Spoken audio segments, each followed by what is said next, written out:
Hello বন্ধুরা, কেমন আছো সবাই? আশা করছি সকলে ভালো আছো। প্রিয় বন্ধুরা, আজকে তোমাদের জন্য নিয়ে এলাম আরও একটি নতুন গল্প। আশা করছি তোমাদের দাঁড়িয়ে যাবে, তাই ভিডিওটা শুরু থেকে শেষ পর্যন্ত দেখো। ছোট কাকি বৌদিকে খুঁজতে গুদাম ঘরে চলে এসেছে। আমি বৌদির সাথে আছি। কাঠের ফাঁক দিয়ে দেখতে পেলাম ছোট কাকি এদিক ওদিক বৌদিকে খুঁজল। তারপর বৌদিকে না দেখে বেরিয়ে গেল। ছোট কাকির পায়ের আওয়াজ মিলিয়ে গেল। বৌদি বলল, দেখেছ ঠাকুরপো, আর একটু হলে ধরা পড়ে গেছিলাম। ধরা পড়লে কি কেলেঙ্কারি হতো বুঝতে পারছ? সত্যি বলতে আমিও ভীষণ ভয় পেয়ে গেছিলাম।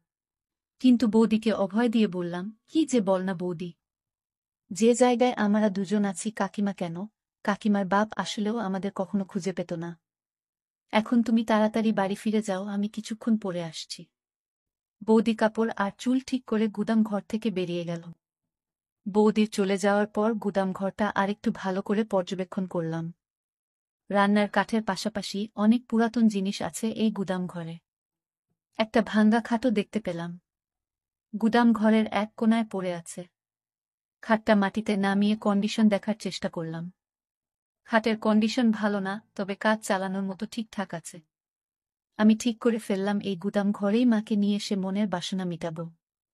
আজ ছোট কাকির নাকের ডগায় বৌদিকে কাজ করে দিলাম, অথচ ছোট কাকি বুঝতেও পারল না। এর চাইতে নিরাপদ জায়গা আর হতে পারে না। এখন যেভাবেই হোক মামনিকে এখানে নিয়ে আসতে হবে। বৌদি যাবার 15 মিনিট পর আমি বাড়িতে ঢুকলাম।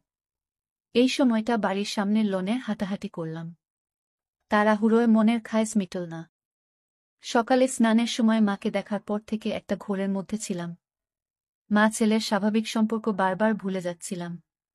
পূজনীয় মাকে এক অপ্সরা নারী ছাড়া কিছুই চিন্তা করতে পারছিলাম না। নিজেকে থামাবার শত চেষ্টা যেন বিফল হয়ে যাচ্ছিল বারবার। আজ সকালে বড় কাকার কিছু অতিথি আসার কথা ছিল। সকাল পেরিয়ে দুপুর হলেও তাদের কোনো খবর নেই।